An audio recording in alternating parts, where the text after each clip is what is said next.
الحمدللہ رب العالمین والصلاة والسلام علی سید المرسلین وعلی آلہ وصحبہ اجمعین۔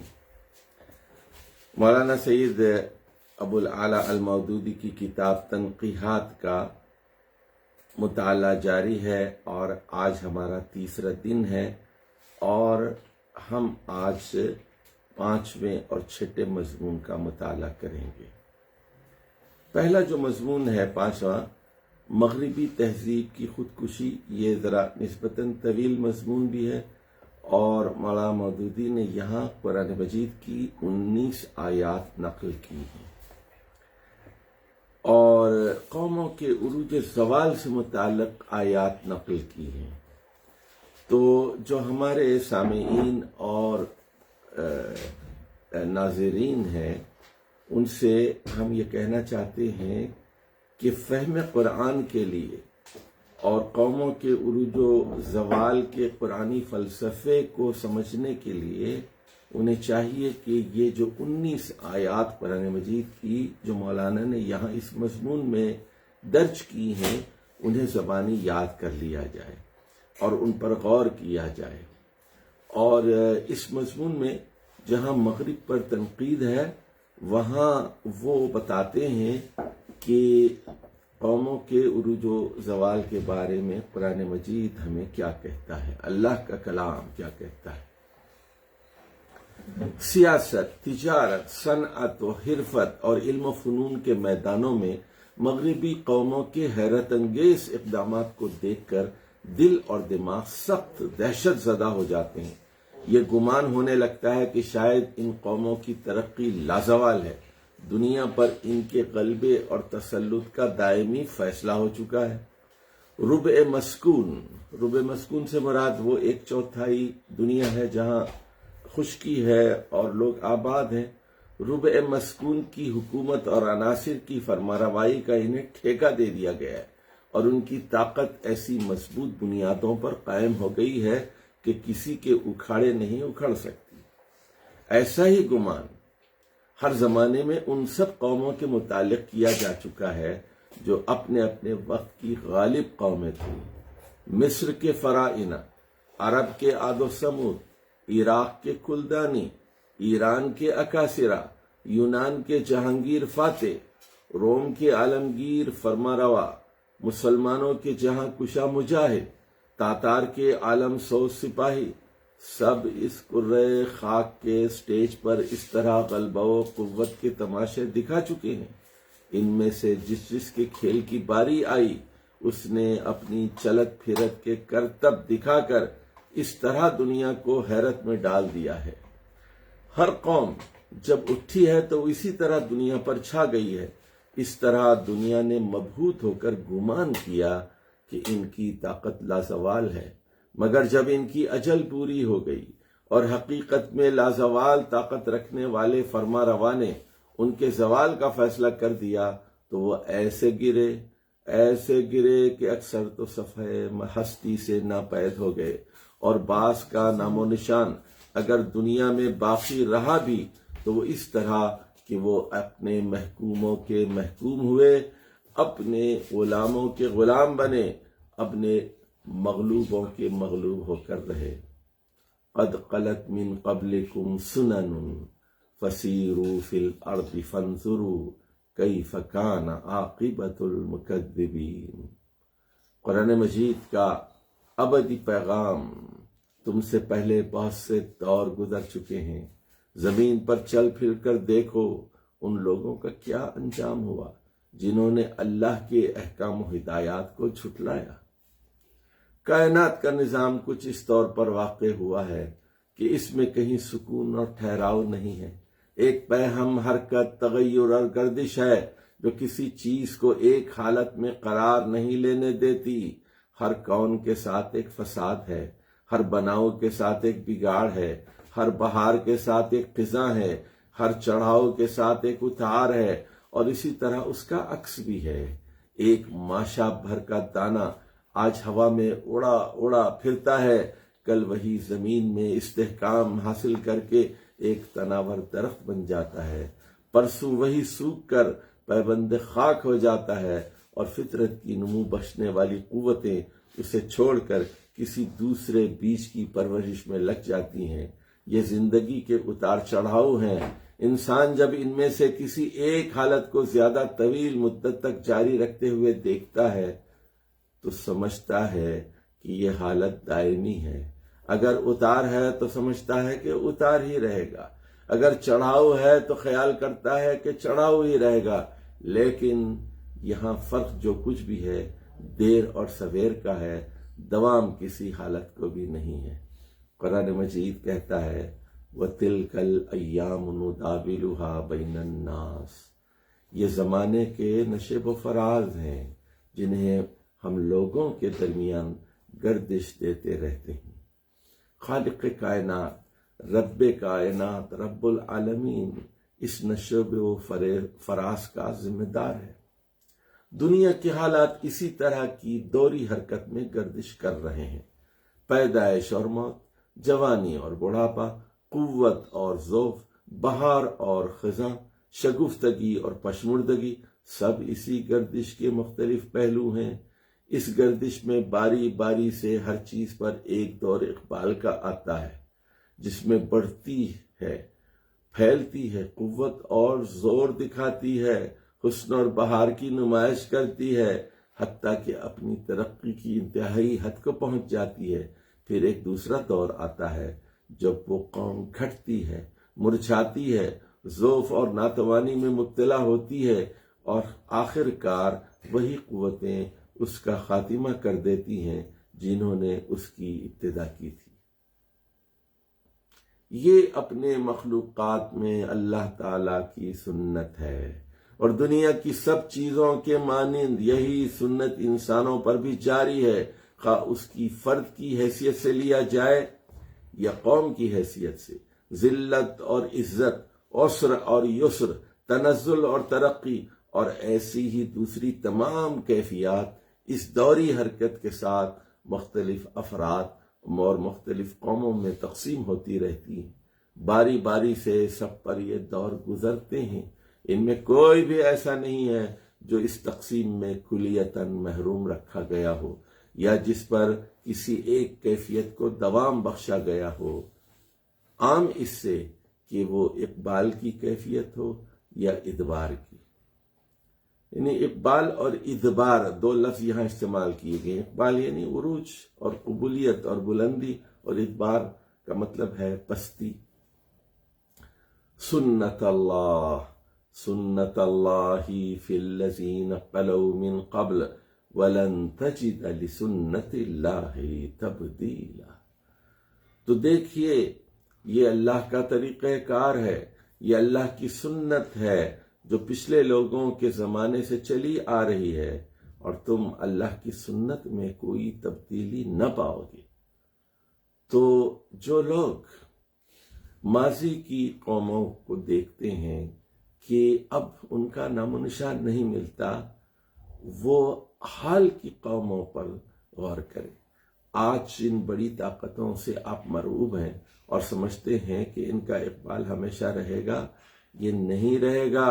ان کی قسمت میں بھی زوال تھا، ان کی قسمت میں بھی زوال آ کر رہے گا۔ روئے زمین کے چپے چپے پر ہم کو ان قوموں کے آثار ملتے ہیں جو ہم سے پہلے ہو گزری ہیں۔ وہ اپنے تمدن و تہذیب، اپنی صنعت و کاریگری، اپنی ہنر بندی و چابک دستی کے ایسے نشانات دنیا میں چھوڑ گئی ہیں جن کو دیکھنے سے معلوم ہوتا ہے کہ آج کل کی ترقی یافتہ اور غالب قوموں سے وہ کچھ کم نہ تھیں، بلکہ اپنے ہم اثروں پر ان کا غلبہ کچھ ان سے زیادہ نہیں تھا۔ سورۃ الروم میں دیکھیے اللہ سبحانہ و تعالی فرماتا ہے، آیت نمبر 9 ہے، کانوا اشد منہم قوۃ، قوت کے اعتبار سے یہ ان سے زیادہ شدید تھے، ان سے زیادہ طاقت رکھتے تھے۔ اثاروا الارض وامروها، انہوں نے زمین کو خوب ادھیڑا تھا اور آباد کیا تھا، اکثر مما امروها، جتنا انہوں نے نہیں کیا ہے۔ مگر پھر ان کا حشر کیا ہوا؟ اقبال سامنے دیکھ کر وہ دھوکہ کھا گئے۔ اچھا اگر آپ دیکھیے، یہ ہماری آنکھوں کے سامنے ہے ہماری آنکھوں کے سامنے ہے. یعنی میں سب سے پہلے 1977 میں حج کے لیے گیا تھا اور دیکھ رہا تھا کہ وہ قوم کیسے ابھر رہی ہے اور کس طرح دولت کی وہاں فراوانی آگے نظر آ رہی ہے. لیکن آج 1977 سے تقریباً 44 سال گزرے ہیں، ہم 2021 میں ہیں، اور آپ دیکھیے کہ ہمارے سامنے یہ زوال نظر آ رہا ہے. پھر ان کا حشر کیا ہوا؟ اقبال سامنے دیکھ کر وہ دھوکہ کھا گئے. نعمتوں کی بارش نے ان کو غرے میں ڈال دیا. خوشحالی ان کے لیے فتنہ بن گئی. غلبے اور حکومت سے مغرور ہو کر وہ جبار و قہار بن بیٹھے. انہوں نے اپنے کرتوتوں سے اپنے نفس پر آپ ظلم کرنا شروع کر دیا. قرآن مجید کہتا ہے، سورہ ہود کی آیت نمبر 118 ہے، وَاتَّبَعَ الَّذِينَ ظَلَمُوا مَا أُتْرِفُوا فِيهِ وَكَانُوا مُجْرِمِينَ. دیکھیے یہاں پر ایک لفظ آیا ہے مَا أُتْرِفُوا فِيهِ، یعنی وہ وسائل جو ان کو دیے گئے تھے، خوشحالی کے وہ سامان جو انہیں دیے گئے تھے. وَاتَّبَعَ الَّذِينَ ظَلَمُوا، ظالم لوگوں نے ان مزوں کو لوٹا جو ان کو فراوانی کے ساتھ دیے گئے تھے. وَكَانُوا مُجْرِمِينَ، اور وہ مجرم بن کر رہے.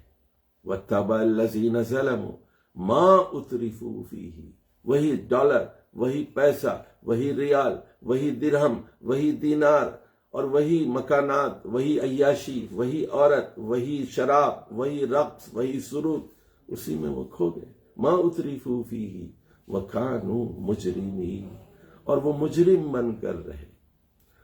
خدا نے ان کو سرکشی کے باوجود ڈھیل دی. دیکھیے دو لفظ قرآن مجید میں آئے ہیں، اور املیت و اخذت. املیت و اخذت، ذرا دیکھ لیجئے. املیت کا مطلب ہے میں نے ان کو ڈھیل دی. وہ اخذت، جس طرح پتنگ اڑاتے ہوئے آپ ڈھیل دیتے ہیں اس کے بعد کھینچ لیتے ہیں اور پتنگ کٹ جاتی ہے. اللہ بھی ڈھیل دیتا ہے. 100 سال، 200 سال، 400 سال، پھر پتنگ کٹ جاتی ہے. قرآن مجید سورۃ الحج میں فرماتا ہے، آیت نمبر 48 ہے، وَكَأَيٍّ مِّن قَرْيَةٍ أَمْلَيْتُ لَهَا وَهِيَ ظَالِمَةٌ. کتنی ہی بستیاں ایسی تھیں جو ظالم تھیں، میں نے انہیں مہلت دی، ڈھیل دی. اور ڈھیل بھی کچھ معمولی ڈھیل نہ تھی. بعض قوموں کو صدیوں تک یوں ہی ڈھیل دی جاتی رہی. وَإِنَّ يَوْمًا عِندَ رَبِّكَ كَأَلْفِ سَنَةٍ مِّمَّا تَعُدُّونَ.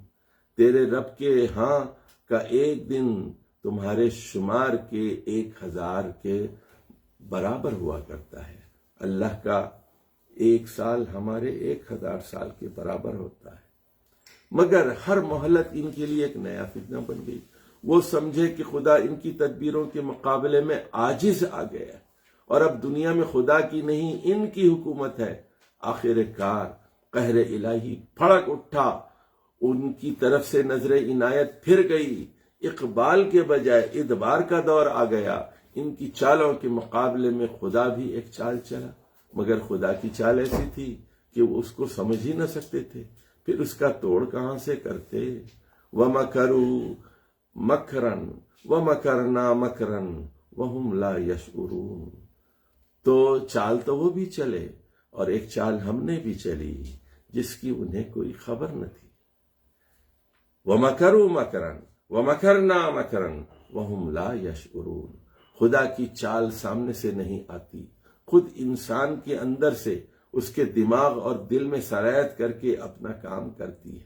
وہ انسان کی عقل، اس کے شعور، اس کی تمیز، اس کی فکر، اس کی حواس پر حملہ کرتی ہے. وہ اس کے سینے کی آنکھیں پھوڑ دیتی ہے. وہ اس کو آنکھوں کا اندھا نہیں بلکہ عقل کا اندھا بنا دیتی ہے. یہ ہے اللہ کی چال. اب سن لیجئے کہ یہ جو لوگ سمجھتے ہیں بیکار قسم کے، جو اللہ پر جن کا اعتماد کمزور ہوتا ہے کہ خدا عاجز آ گیا ہے، خدا مجبور ہو گیا ہے، خدا اب غیر فعال ہو گیا ہے، یہ ایک بہت بڑی گمراہی ہے. کراچی میں ایک فلسفی تھے، تو ان کے پاس ابھی حال ہی میں کوئی 2-4 برس پہلے ان کا انتقال ہوا۔ تو ایک اور صوفی فلسفی ان سے ملنے کے لیے گئے، ان کی عیادت کے لیے گئے۔ اب وہ مر رہے تھے، انہوں نے کہا ذرا قریب آؤ، ذرا قریب آؤ۔ جب نزدیک آئے تو کہنے لگے کہ خدا نے شاید کائنات سے اپنے آپ کو وڈرا کر لیا ہے، خدا نے شاید کائنات سے اپنے آپ کو وڈرا کر لیا ہے، یعنی دستبردار ہو گیا ہے، اب وہ فعال نہیں رہا۔ یہ بھول ہے، یہ فلسفے کی بھول بھلیاں ہیں۔ فلسفہ انسان کو یہی کرتا ہے، اس کا اعتماد چھین لیتا ہے، اور تاریخ پر اس کی نظر نہیں ہوتی، اور تاریخ پر نظر ہوتی بھی ہے تو اللہ کے کلام پر نظر نہیں ہوتی جو تاریخ کا فلسفہ بیان کرتا ہے۔ وَمَكَرُوا مَكْرًا، ان قوموں نے اللہ کے ساتھ چال بازی کی۔ وَمَكَرْنَا مَكْرًا، اور ہم بھی ایک چال چل رہے تھے۔ وَهُمْ لَا يَشْعُرُونَ، تو یہ اللہ کی چال ہوتی ہے، اللہ کی تدبیر ہوتی ہے، اور یہ آنکھوں کو اندھا نہیں بلکہ عقل کو اندھا بنا دیتی ہے۔ سورہ حج میں کہا گیا فَإِنَّهَا لَا تَعْمَى الْأَبْصَارُ وَلَكِنْ تَعْمَى الْقُلُوبُ الَّتِي فِي الصُّدُورِ، یہ آنکھوں کو اندھا نہیں بناتی بلکہ دلوں کو اندھا کر دیتی ہے جو سینوں کے اندر ہوتے ہیں۔ تو دیکھیے، اور جب اس کے دل کی آنکھیں پھوٹ جاتی ہیں تو ہر تدبیر جو اپنی بہتری کے لیے سوچتا ہے وہ الٹی اس کے خلاف پڑتی ہے۔ ہر قدم جو وہ کامیابی کے مقصود کی طرف بڑھاتا ہے وہ اس کو ہلاکت کے جہنم کی طرف لے جاتا ہے۔ اس کی ساری قوتیں خود اس کے خلاف بغاوت کر دیتی ہیں اور اس کے اپنے ہاتھ اس کا گلا گھونٹ کر رکھ دیتے ہیں۔ یہ دل کی موت ہے، دل کی موت۔ جب کسی قوم کے لوگوں اور اس کی قیادت کے دلوں کی موت واقع ہو جاتی ہے تو ان کے زوال میں پھر دیر نہیں ہوتی۔ قرآن کہتا ہے، دیکھیے فانظر کیف کان عاقبۃ مکرہم، ذرا غور تو فرمائیے، کیف کان عاقبۃ مکرہم، ان کی چالوں کا کیا انجام ہوا۔ انا دمرناہم، ہم نے ان کی دھجیاں اڑا دی، ان کی تدمیر کر دی۔ انا دمرناہم، ان کو پاش پاش کر کے رکھ دیا، تباہ کر کے رکھ دیا، ان کی بوٹیاں نوچ دی۔ وقومہم اجمعین، اور ان کی ساری قوم کو بھی۔ اس اقبال و ادبار کا ایک مکمل نقشہ ہم کو آل فرعون اور بنی اسرائیل کے قصے میں ملتا ہے۔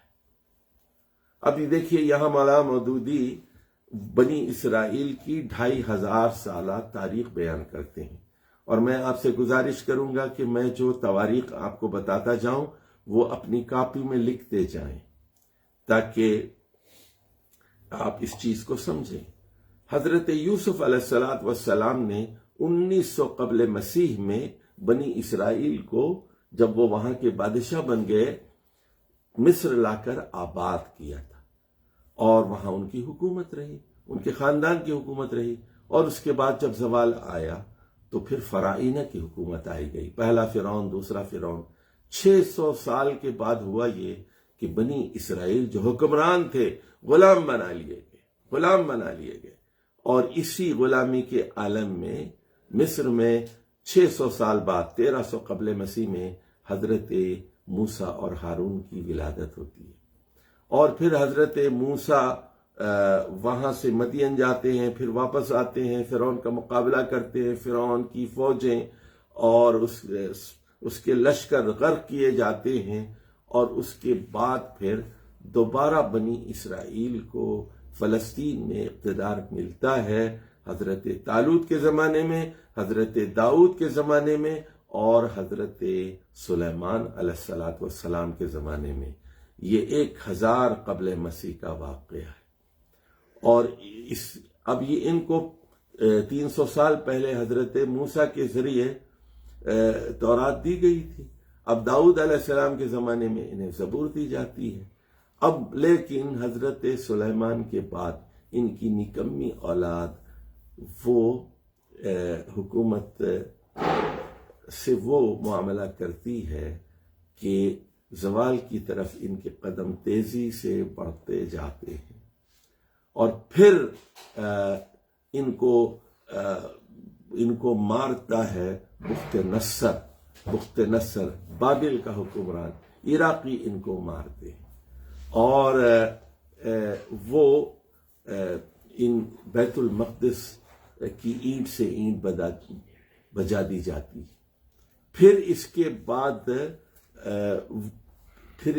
بعد الیگزینڈر آتا ہے، سکندر اعظم، اور وہ ساری دنیا کو فتح کر لیتا ہے.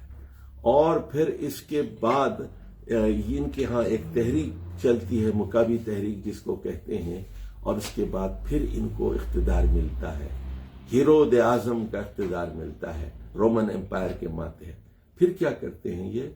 پھر حضرت یحییٰ کو قتل کرتے ہیں، حضرت عیسیٰ کو قتل کرنے کی کوشش کرتے ہیں.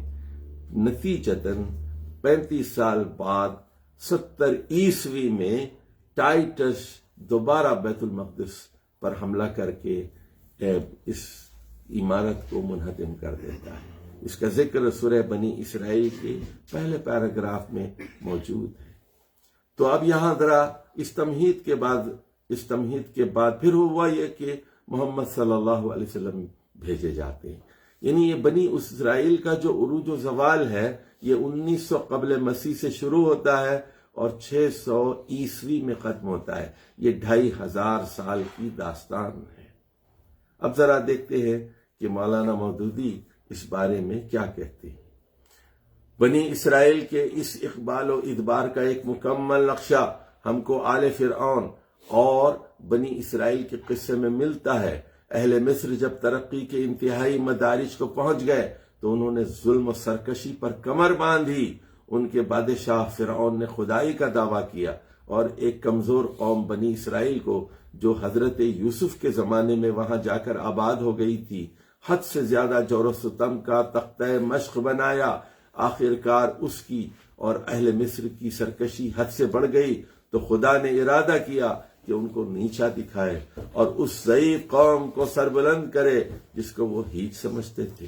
چنانچہ اللہ کا وعدہ پورا ہوا. اس ضعیف قوم میں حضرت موسیٰ علیہ السلام پیدا کیے گئے. ان کو خود فرعون کے گھر میں خود اس کے ہاتھوں سے پرورش کرایا گیا اور انہیں اس خدمت پر مامور کیا گیا کہ اپنی قوم کو مصریوں کی غلامی سے نجات دلائے. انہوں نے فرعون کو نرمی کی راہ سے سمجھایا مگر وہ باز نہ آیا. خدا کی طرف سے فرعون اور اس کی قوم کو مسلسل تنبیہیں کی گئیں. قحط پر قحط پڑے، طوفان پر طوفان آئے، خون برسا، ٹڈی دل ان کی کھیتوں کو چاٹ گئے، جوؤں اور مینڈکوں نے ان کو خوب ستایا مگر ان کے تکبر میں فرق نہ آیا. قرآن کہتا ہے فَاسْتَكْبَرُوا وَكَانُوا قَوْمًا مُجْرِمِينَ. سورہ آراف کی آیت نمبر 133 ہے. انہوں نے تکبر کا مظاہرہ کیا، وہ بڑے مجرم لوگ تھے.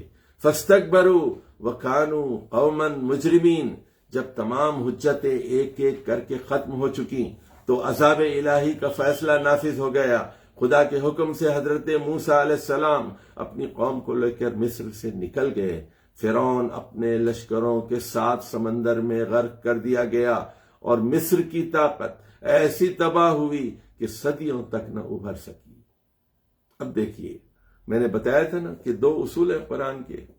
اللہ کہتا ہے املیت، میں نے ڈھیل دی اور ثم اخذت، پھر میں نے ان کو پکڑ لیا، ان کو جکڑ لیا. فاخذناہ، ہم نے اس کو جکڑ لیا. وجنودہ، اس کی پوری فوج کو پکڑ لیا. فنبذناہم فی الیم، اور اس کو سمندر کی لہروں کے حوالے کر دیا پوری فوج کو. فانظر کیف کان عاقبۃ الظالمین، ذرا غور تو فرمائیے کہ ظالموں کا کیا انجام ہوا.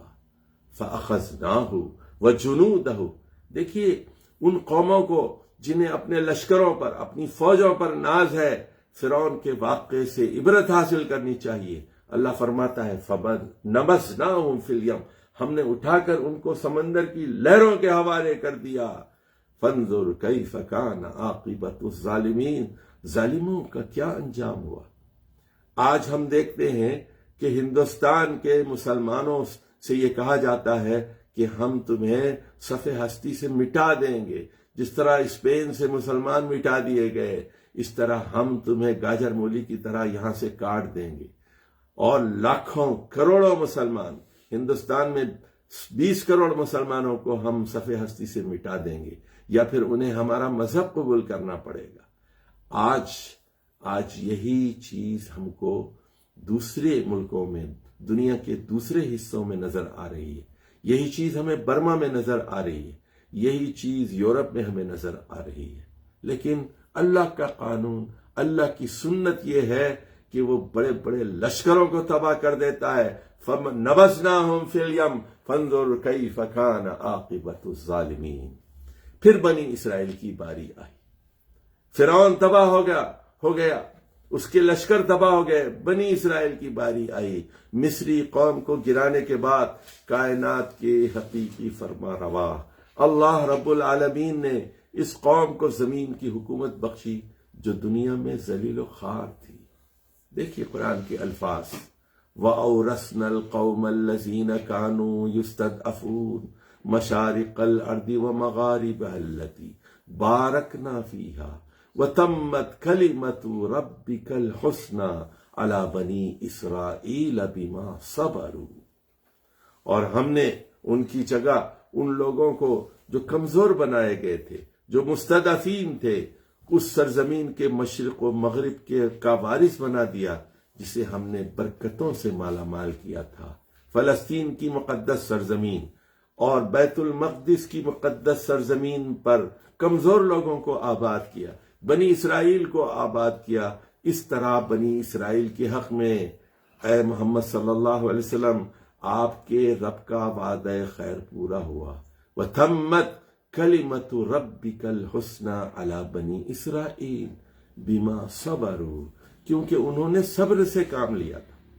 بنی اسرائیل چونکہ صابر تھے، یعنی بنی اسرائیل کے دو دور ہیں، وہ صابر تھے جب تک کہ وہ فرعون کے ماتحت تھے اور وہ ظلم کو سہ رہے تھے اور توحید پر ڈٹے ہوئے تھے، لیکن جیسے ہی پھر وہ آزاد ہوئے اور انہوں نے پھر ظلم کا رویہ اختیار کیا، اور اللہ تعالیٰ نے بنی اسرائیل کو پھر کیا کیا؟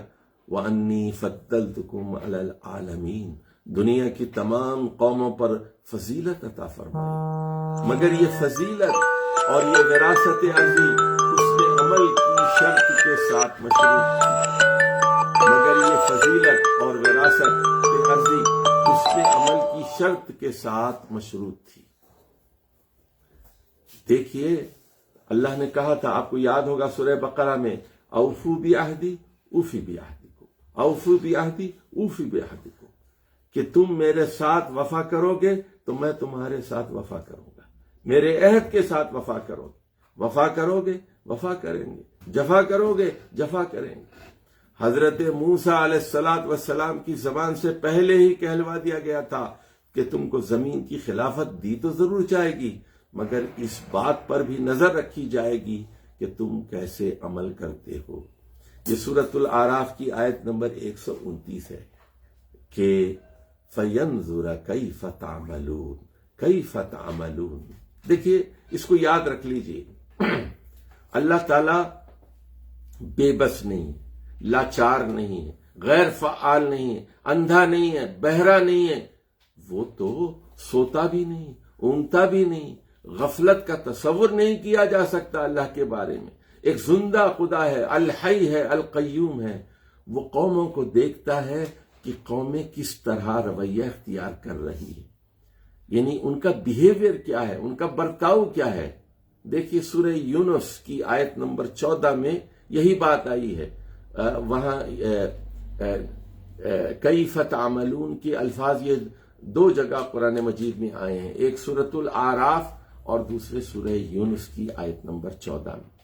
اس آیت کو یاد کر لیجئے، ثم جعلناکم خلائف فی الارض من بعدہم، اور ان کے بعد ہم نے تم کو زمین پر خلیفہ بنایا۔ ثم جعلناکم خلائف فی الارض من بعدہم لننظر کیف تعملون، تاکہ ہم دیکھیں کہ تم کیسے عمل کرتے ہو۔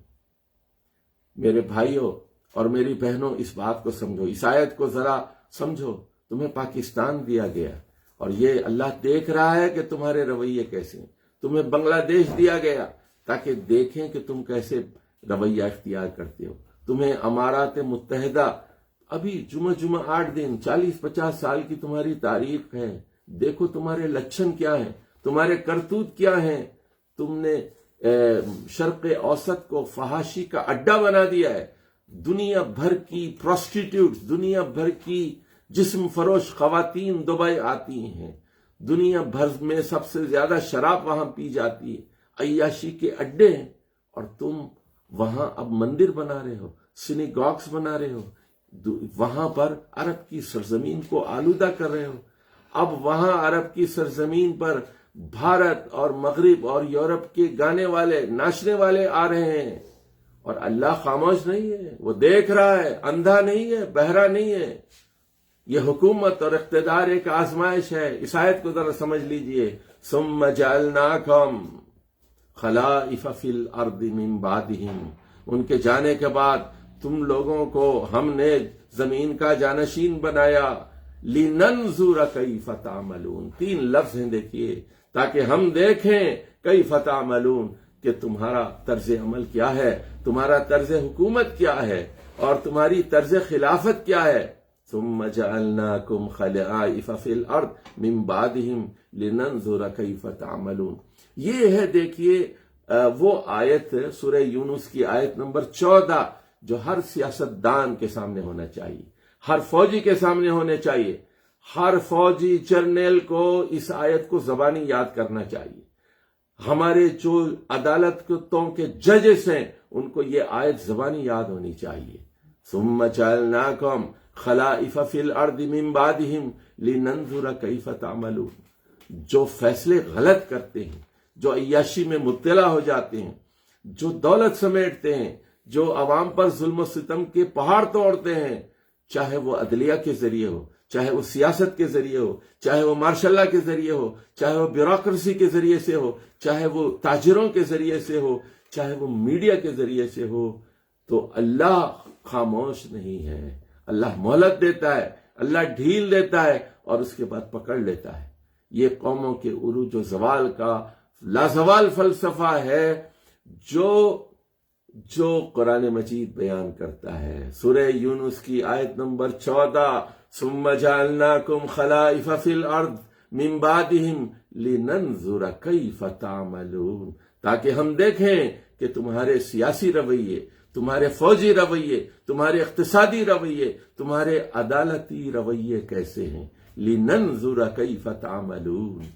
بنگلہ دیش بن گیا، بنگلہ دیش اب امتحان میں ہے، پاکستان بن گیا، پاکستان امتحان میں ہے، چھوٹی چھوٹی ریاستیں بن رہی ہیں، ہر ریاست امتحان میں ہے۔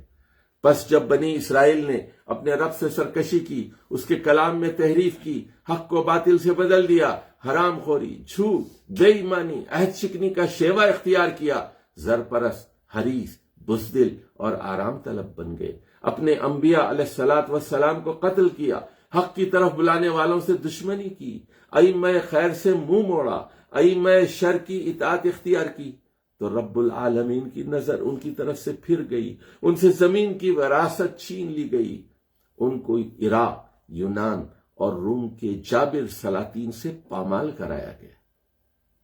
دیکھیے ایک جملے میں پوری تاریخ بیان کر رہے ہیں بنی اسرائیل کی، ان کو عراق، یونان اور روم کے جابر سلاطین سے پامال کرایا گیا، یعنی اشارہ ہے یہاں پر بخت نصر کی جانب اور سکندر اعظم کی جانب اور پھر ٹائٹس کی جانب، ان کو عراق، یونان اور روم کے جابر سلاطین سے پامال کرایا گیا، ان کو گھر سے بے گھر کر دیا گیا، ان کو ذلت و خواری کے ساتھ ملک کی خاک چھنوائی گئی۔ تو یہ بکھر کر ادھر ادھر، کوئی عراق، کوئی شام اور کوئی ایران، کوئی مدینے کی طرف آ گیا، انتظام ان سے چھین لیا گیا۔ 2000 برس سے وہ خدا کی لعنت میں ایسے گرفتار ہوئے ہیں کہ دنیا میں ان کو عزت کا ٹھکانہ نہیں ملتا۔ دیکھیے اب بنی اسرائیل اور یہودیوں کا حال یہ ہے، یہ یاد رکھیے کہ یہ مضمون 1935 کا لکھا ہوا ہے، 85 سال کا، اور اس وقت یہودی ہر طرف ذلت اور پستی میں مبتلا تھے، اور یورپ کے شہروں میں ان کے لیے کوئی جگہ نہیں تھی۔ اور یہ دوسری جنگ عظیم سے پہلے لکھا گیا یہ مضمون ہے، ابھی ہٹلر نے ان کو مارا نہیں تھا، اور لیکن دیکھیے قرآن مجید کیا کہتا ہے، ضربت علیہم الذلۃ والمسکنۃ وباؤوا بغضب من اللہ، ذلت و خواری، پستی و بدحالی ان پر مسلط ہو گئی، وہ اور اللہ کے غضب میں گھر گئے، وباؤوا بغضب من اللہ۔ اچھا، یہاں لوگوں کو یہ غلط فہمی ہو جاتی ہے، آج تو اسرائیل بڑا طاقتور ہے۔ بھائی اسرائیل اس لیے طاقتور ہے کہ آپ کمزور ہیں، آپ متحد نہیں ہیں، عالم اسلام متحد نہیں ہے، مسلمان حکمران عیاش ہیں اور خود غرض ہیں، دنیا دار ہیں، دنیا پرست ہیں، قرآن و سنت سے دور ہیں۔ اور آج ان کو یہ جو کچھ اقتدار اسرائیل میں ملا ہے، یہ بھی سمجھنا چاہیے کہ یہ عارضی ہے، اور ان کے ہاں جب دجال پیدا ہوگا، مسیح دجال پیدا ہوگا، تو حضرت عیسیٰ آئیں گے، دجال کو قتل کریں گے، اپنے ہاتھ سے قتل کریں گے، اور پھر ایک عادلانہ دور قائم ہو کر رہے گا۔ آج اسی سنت الہی کا اعادہ پھر ہماری نگاہوں کے سامنے ہو رہا ہے۔ جس شامت اعمال میں پچھلی قومیں گرفتار ہوئی ہیں، آج اسی شامت نے آج مغربی قوموں کو آن پکڑا ہے۔ جتنی تنبیہیں ممکن تھیں سب ان کو دی جا چکی ہیں۔ جنگ عظیم کے مسائل، معاشی مشکلات، بیکاری کی کثرت، امراض قبیصہ کی شدت، نظام آئلی کی برہمی، یہ سب کھلی ہوئی روشن آیات ہیں جن سے اگر وہ آنکھیں رکھتے تو معلوم کر سکتے تھے کہ ظلم، سرکشی، نفس پرستی اور حق فراموشی کے کیا نتائج ہوتے ہیں۔ مگر وہ ان آیات سے سبق نہیں لیتے۔ اب ذرا دیکھیے، ایک جملے میں مولانا نے مغرب کے بارے میں ساری باتیں بتائیں، اور یہ دوسری جنگ عظیم سے پہلے کے ہیں۔ جنگ عظیم کے مصائب، یعنی پہلے جنگ عظیم میں 1 کروڑ لوگ مارے گئے، کتنی عورتیں بیوہ ہوئی، کتنے بچے یتیم ہوئے، معاشی مشکلات پیدا ہوئی، بیکاری کی کثرت، بے روزگاری، اچھا امراض خبیثہ کی شدت، اور آئلی نظام درہم برہم ہو گیا۔ دیکھیے، جب بھی جنگ ہوتی ہے، جو 1 کروڑ عالمی جنگ ہوتی ہے، 1 کروڑ لوگ مارے جاتے ہیں، عورتوں کی کثرت ہو جاتی ہے، مرد کم ہو جاتے ہیں، اس کے نتیجے میں وہ بھوکی مرتی ہیں، ان کے بچے یتیم ان کے ساتھ ہوتے ہیں، تو پھر وہ تنگ آ کر جسم فروشی پر اتر آتی، اور آئلی نظام درہم برہم ہو جاتا ہے۔ اور آج دیکھیے امریکہ میں کوئی آئلی نظام ہے ہی نہیں۔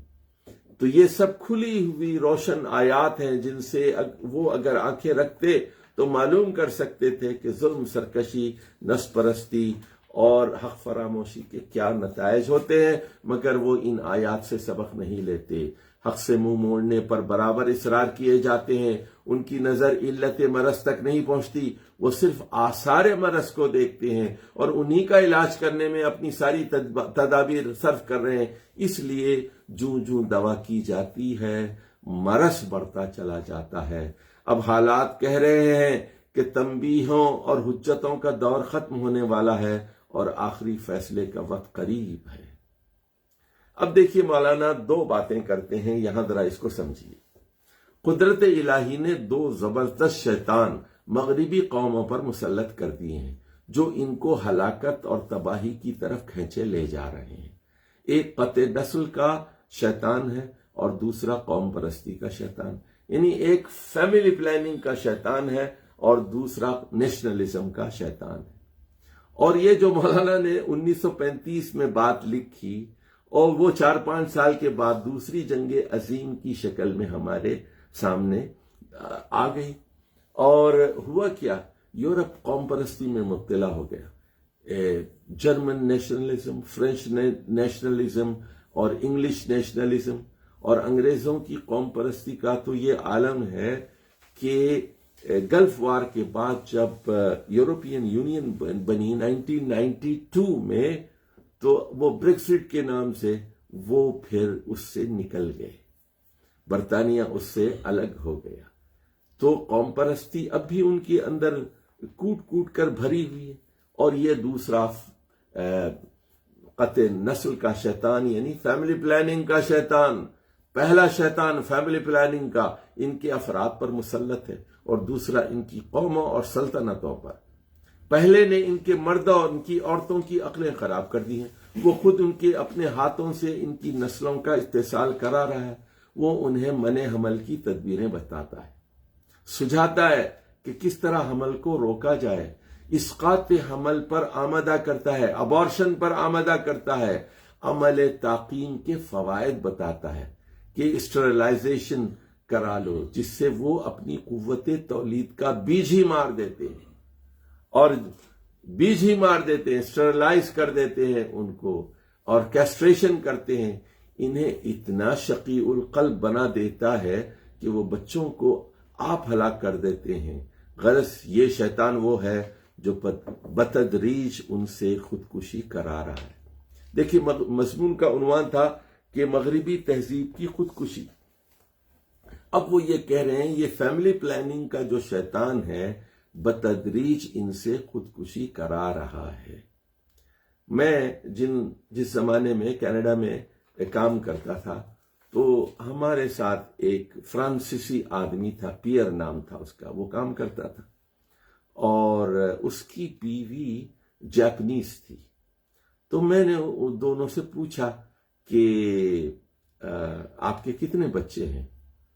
تو وہ کہنے لگا کہ ہم نے شادی سے پہلے یہ طے کر لیا تھا کہ ہماری اولاد نہیں ہوگی. اب دیکھیے اولاد نہیں ہوگی کیونکہ ہر سال ہمیں دنیا کے ایک ملک کا دورہ کرنا ہے. چھٹیاں 1 مہینے کی چھٹیاں ملتی ہیں، 3 ہفتے کی چھٹیاں ملتی ہیں، پیسے جمع کرتے ہیں 11 مہینے، اور ساری دنیا کے ممالک کا ہم دورہ کرتے ہیں. تو بچے اگر ہوں گے تو ہم دنیا کی سیر کیسے کر سکتے ہیں؟ تو بچوں کو آفت سمجھنا، خاندانی زندگی کو آفت سمجھنا، یہ ہے وہ خودکشی جو شیطان مغربی قوموں سے کرا رہا ہے. اچھا، میں 2 باتیں یہاں کہنا چاہتا ہوں اس سے پہلے کہ ہم آگے بڑھیں. دیکھیے کینیڈا میں ایک آئیڈیل فیملی کا بڑا اشتہار شائع ہوا تھا. تو اس میں 4 لوگوں کی تصویر تھی. ایک گورا تھا، ایک کالا تھا، ایک چائنیز لڑکی تھی، اور ایک انڈین لڑکا تھا.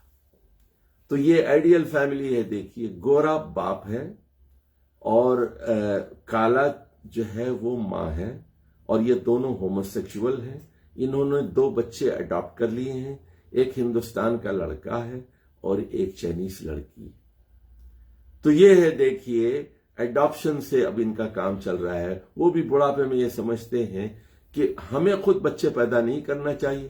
ہومو سیکشولیٹی بھی دراصل ان کی آبادی میں اضافے کی رکاوٹ کا ایک بہت بڑا سبب ہے.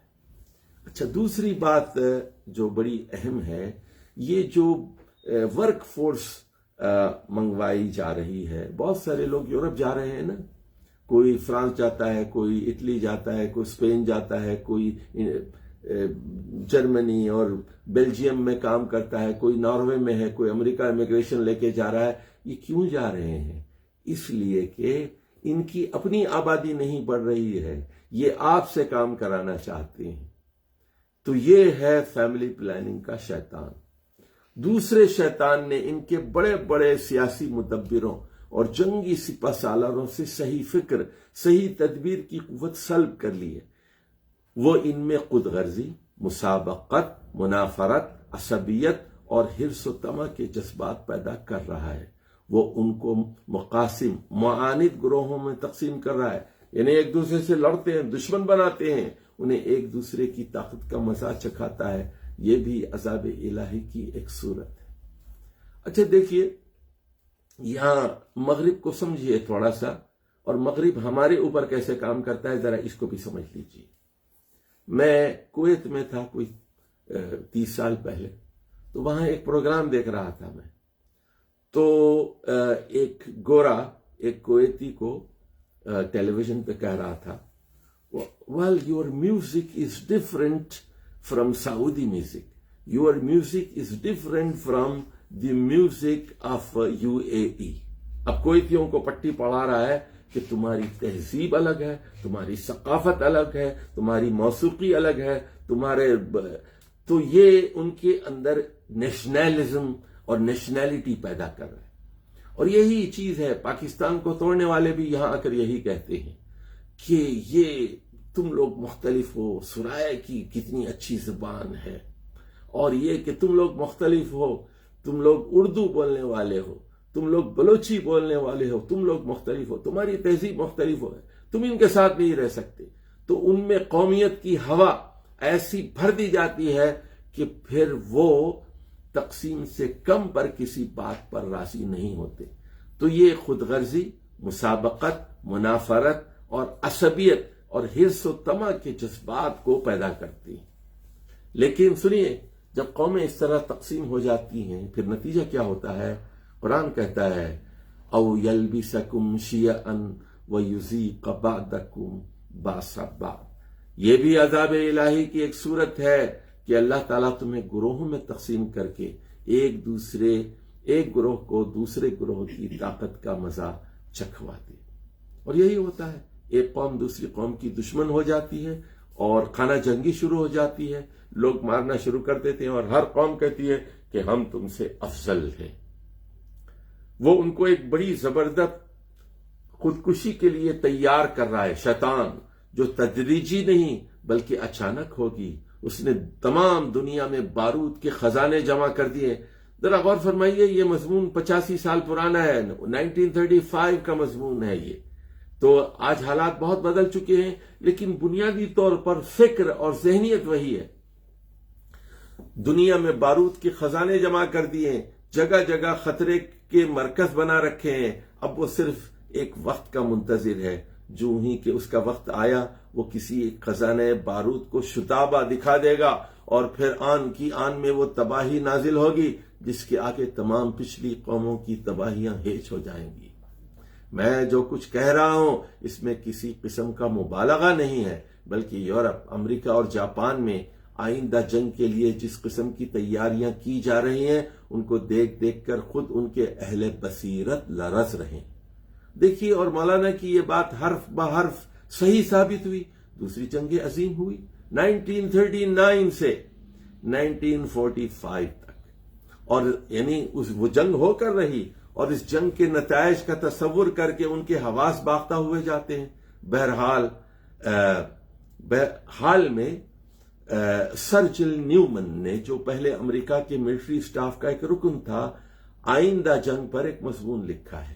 اس میں وہ کہتا ہے کہ آئندہ جنگ محض فوجوں کی لڑائی نہیں ہوگی، بلکہ اسے قتل عام کہنا چاہیے، جس میں عورتوں اور بچوں تک کو نہ چھوڑا جائے گا.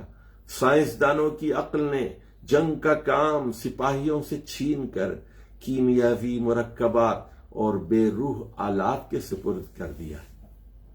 یعنی وہی ہے جو علامہ اقبال کہتے ہیں، احساس مروت کو کچل دیتے ہیں آلات. احساس مروت کو کچل دیتے ہیں آلات. تو اب یہ کیمیاوی مرکبات اور بے روح آلات کے ذریعے جو مقاتل ہیں، لڑنے والے کمبیٹنٹس، اور غیر مقاتل نان کمبیٹنٹس میں تمیز کرنے سے قاصر ہیں. دیکھیے، بم تو یہ نہیں دیکھتا کہ لڑنے والے ہیں یا بچے ہیں. اب محارب طاقتوں کی لڑائی میدانوں اور قلعوں میں نہیں بلکہ شہروں اور بستیوں میں ہوگی، کیونکہ جدید نظریے کے مطابق غنیم کی اصلی قوت فوجوں میں نہیں بلکہ اس کی آبادیوں، اس کی تجارتی منڈیوں اور صنعتی کارگاہوں میں ہے. دیکھیے، آپ سمجھ رہے ہیں بات آپ کے کہ کس طرح آپ ہمارے ملک کو دیکھ لیجئے، کس طرح مقروض کیا گیا. اور اب وہ کہتے ہیں کہ آپ کا کاٹن ہم اس صورت میں خریدیں گے جب آپ روپے کو ڈی ویلیو کر دیں. اور ہم نے ان کے کہہ دیا کہ ٹھیک ہے، تو 100 روپے سے ہم نے 180 تک اس کو پہنچا دیا. تو جو مال وہ $10 میں خریدتے تھے اب $5 میں خرید رہے ہیں. ہمارا کاٹن یہاں سے جا رہا ہے اونے پونے. تو اب یہ جنگ جو ہے یہ فوجوں کی بھی ہے، عسکری قوت بھی ہے ان کے پاس. 20 سال تک آ کر یہاں افغانستان میں بیٹھے رہے اور دھاک بٹھا کے گئے، اور ادھر مصر وہاں گلف وار کے بعد عربوں پہ دھاک بٹھا دیے. اور تجارتی منڈیاں ہیں ان کی، اور صنعتی کارگاہوں میں ہیں۔ اب ہوائی جہازوں سے طرح طرح کے بم برسائے جائیں گے جن سے آتش فشاں مادے، زہریلی ہوائیں، امراض کے جراثیم نکل کر وقت واحد میں ہزاروں لاکھوں کی آبادی کو نیست و نابود کر دیں گے۔ ان میں سے ایک قسم کے بم اور لیویسائڈ بامز ایسے ہیں جن کا ایک گولہ لندن کی بڑی سے بڑی عمارت کو پارا پارا کر سکتا ہے۔ دیکھیے 1935 کا مضمون ہے، اب تو دنیا کہیں اس سے کہیں پہنچ چکی ہے۔ اب تو ایک زہریلی ہوا گرین کراس گریس کے نام سے موسوم ہے، جس کی خاصیت یہ ہے کہ جو اس کو سونگھے گا وہ ایسا محسوس کرے گا گویا پانی میں ڈوب گیا ہے۔ ایک دوسری قسم کی زہریلی ہوا یلو کراس گیس میں سانپ کے زہر کی سی خاصیت ہے، اور اس کے سونگھنے سے بالکل وہی اثرات ہوتے ہیں جو سانپ کے کاٹے سے ہوتے ہیں۔ اس قسم کی 12 زہریلی ہوائیں اور بھی ہیں جو تقریباً غیر مرئی ہیں، ان کو دیکھا نہیں جا سکتا۔ ان کے اثرات ابتداءً بالکل محسوس نہیں ہوتے، اور جب محسوس ہوتے ہیں تو تدبیر علاج کے امکانات باقی نہیں رہتے۔ ان میں سے ایک خاص ہوا ایسی ہے جو بہت بلندی پر پہنچ کر پھیل جاتی ہے، اور جو ہوائی جہاز اس کے حلقے سے گزرتا ہے اس کا چلانے والا یکایک اندھا ہو جاتا ہے۔ اندازہ کیا گیا ہے کہ بعض زہریلی ہوائیں اگر 1 ٹن کی مقدار میں شہر پیرس میں چھوڑ دی جائیں تو 1 گھنٹے کے اندر اسے کلیتاً تباہ کیا جا سکتا ہے، اور یہ ایسا کام ہے جس کے انجام دینے کے لیے صرف 100 ہوائی جہاز کافی ہے۔ دیکھیے مولانا اس وقت اپ ڈیٹڈ تھے، 1935 میں اس وقت کی ٹیکنالوجی اور اس وقت کے شر اور انسان کے زوال کی سے وہ پوری طرح واقف تھے کہ مغربی قومیں کس طرح ہلاکت کی طرف جا رہی ہیں۔ وہ کہتے ہیں حال میں ایک برقی آتش فشاں گولہ ایجاد کیا گیا ہے جس کا وزن صرف 1 کلو گرام ہوتا ہے، مگر اتنے میں گولے میں یہ قوت ہے کہ جب کسی چیز سے اس کا تصادم ہوتا ہے تو دفعتاً 3000 درجے فارنہیٹ کی حرارت پیدا ہوتی ہے، اور ایسی آگ بھڑک اٹھتی ہے جو کسی چیز سے بجھائی نہیں جا سکتی۔ پانی اس کے حق میں پیٹرول ثابت ہوا ہے، اور ابھی تک سائنس اس کو بجھانے کا کوئی طریقہ دریافت نہیں کر سکی۔ خیال یہ ہے کہ ان کو شہروں کے بڑے بڑے بازاروں پہ پھینکا جائے گا تاکہ اس سرے سے اس سرے تک آگ لگ جائے۔ پھر جب لوگ سراسیمہ ہو کر بھاگنے لگیں تو ہوائی جہازوں سے زہریلی ہواؤں کے بم برسائے جائیں جن سے تباہی کی تکمیل ہو جائے گی۔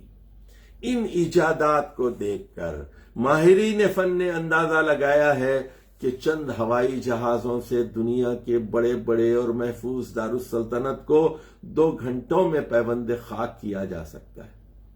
اور دیکھیے آپ کو اگر یاد ہوگا تو مشرف کے زمانے میں آرمی ٹیچ جو ایک معمولی افسر تھا، اس نے مشرف سے کہا تھا کہ ہم آپ کو پتھروں کے زمانے میں پہنچا دیں گے، اسٹون ایج میں پہنچا دیں گے، آپ کے ہوائی جہاز، آپ کے ہوائی اڈے تباہ کر دیں گے، آپ کا نیوکلیر پروگرام ختم کر دیں گے، آپ کے تمام نیوکلیر سائنٹسٹ کو مار ڈالیں گے، آپ کی ڈیمز کو توڑ دیں گے، آپ کی سڑکیں خراب کر دیں گے، آپ کا انفراسٹرکچر تباہ کر کے رکھ دیں گے۔ آر یو ود اس اور ود دی ٹیررسٹ؟ تو آپ ہمارے ساتھ ہیں یا دہشت گردوں کے ساتھ؟ یہ دہشت گرد اور طاغوتی امریکہ کی آواز تھی۔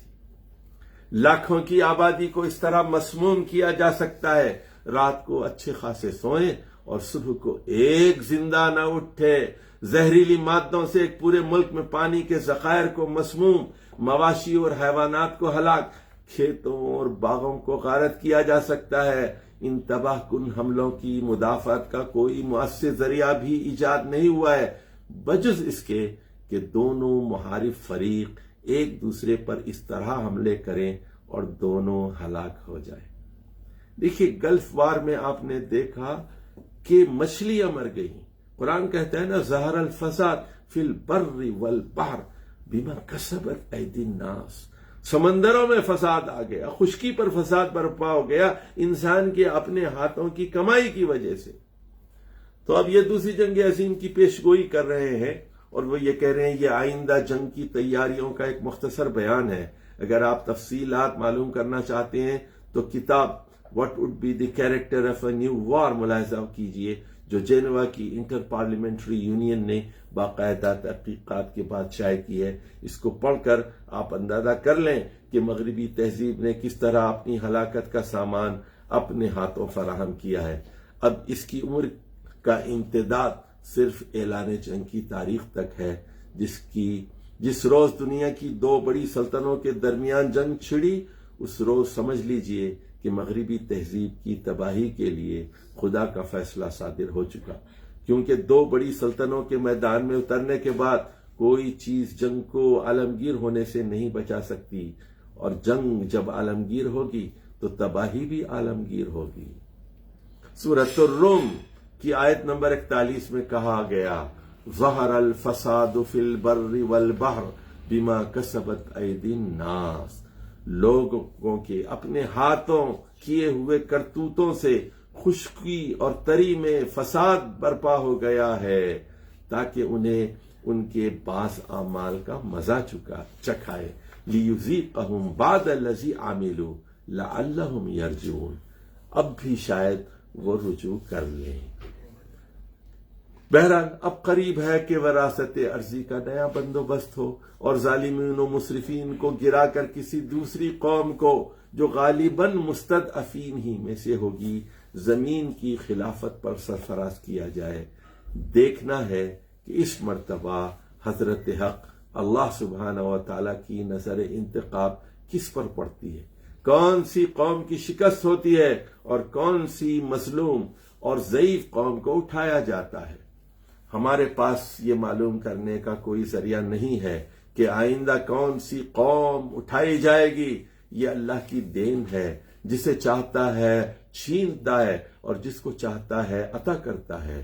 آل عمران میں فرمایا گیا، قل اللہم مالک الملک تؤتی الملک من تشاء وتنزع الملک ممن تشاء، کہہ دیجئے اے محمد صلی اللہ علیہ وسلم، قل اعلان کر دیجئے، اللہم مالک الملک، اے اللہ تو بادشاہوں کا بادشاہ ہے اور شہنشاہیت کا، سلطنت کا بادشاہ ہے، مالک ہے، تو تل ملک من تشاء، جس کو چاہے سلطنت عطا کر دیتا ہے، وتنزع الملک ممن تشاء، اور جس سے چاہے حکومت چھین لیتا ہے۔ مگر اس معاملے میں بھی اس کا ایک قانون ہے، اس نے اپنی کتاب عزیز قرآن مجید میں بیان فرما دیا ہے، اور وہ یہ ہے کہ ایک قوم کو جب وہ اس کے برے اعمال کی وجہ سے گراتا ہے تو اس کی جگہ کسی ایسی قوم کو اٹھاتا ہے جو اس مغصوب قوم کی طرح بدکار اور اس کے مانند سرکش نہ ہو۔ دیکھیے سورہ محمد کی آخری آیت کہہ رہی ہے استبدال قوم کے بارے میں، وَإِن تَتَوَلَّوْا، اور اگر تم نے اس دعوت جہاد اور اس دعوت انفاق سے روگردانی کی، منہ موڑا، مسلمانوں سے کہا جا رہا ہے پیسہ خرچ کرو، جہاد کرو، وَإِن تَتَوَلَّوْا، سورہ محمد کی آخری آیت نمبر 38، وَإِن تَتَوَلَّوْا، تم اگر منہ پھیرتے ہو، یستبدل قوما غیرکم، تمہیں ہٹا کر دوسری قوم لائی جائے گی، ثم لا یکونوا امثالکم، وہ تمہاری طرح نہیں ہوگی۔ اگر تم ظالم ہوگے تو تمہارے بعد جو قوم لائی جائے گی وہ تمہاری طرح ظالم نہیں ہوگی۔ اگر تم بزدل ہو تو تمہیں ہٹا کر ایک دوسری قوم لائی جائے گی، وہ تمہاری طرح بزدل نہ ہوگی۔ ثم لا یکونوا امثالکم، اس لیے بظاہر ایسا معلوم ہوتا ہے کہ آج کل جو کمزور اور مغلوب النفس قومیں مغربی تہذیب کی نقالی کر رہی ہیں اور فرنگی اقوام کے محاسن کو جو تھوڑے بہت ان میں باقی رہ گئے ہیں اختیار کرنے کے بجائے ان کے معائب کو اختیار کر رہی ہیں، ان کی برائیوں کو اختیار کر رہی ہیں جو ان کے مغصوب ہونے کی علت ہے، ان کے لیے آئندہ انقلاب میں کامیابی اور سرفرازی کا کوئی موقع نہیں ہے۔ اس آخری پیراگراف میں مولانا مودودی یہ کہتے ہیں کہ یعنی دنیا کی قومیں نقالی کر رہی ہیں مغربی قوموں کی، ان کا لباس، ان کی تہذیب، ان کا خاندانی نظام، ان کی فیملی پلاننگ، ان کے بینکس، ان کی انشورنس کمپنیز، ان کا سرمایہ دارانہ نظام، ان کی اریانی، ان کی فحاشی، ان کی پورنوگرافی، ان کے رقص، ان کی موسیقی، ان کے سرود، اس کی پیروی آپ کر رہے ہیں. ان کے محاسن جو تھوڑے بہت رہ گئے ہیں اس کی پیروی نہیں کر رہے ہیں، ان کے معائب کی پیروی کر رہے ہیں. تو آپ یاد رکھیے، تو پھر وہ جو قوم بدل کر لائی جائے گی وہ آپ نہیں ہوں گے، کیونکہ وہ قوم جو ہے وہ ظالم قوم کی طرح نہیں ہوتی جو اللہ تعالیٰ کسی قوم کو ہلاک کرنے کے بعد لے آتا ہے. وَإِن تَتَوَلَّوْا يَسْتَبْدِلْ قَوْمًا غَيْرَكُمْ ثُمَّ لَا يَكُونُوا أَمْثَالَكُمْ. والسلام علیکم ورحمۃ اللہ وبرکاتہ.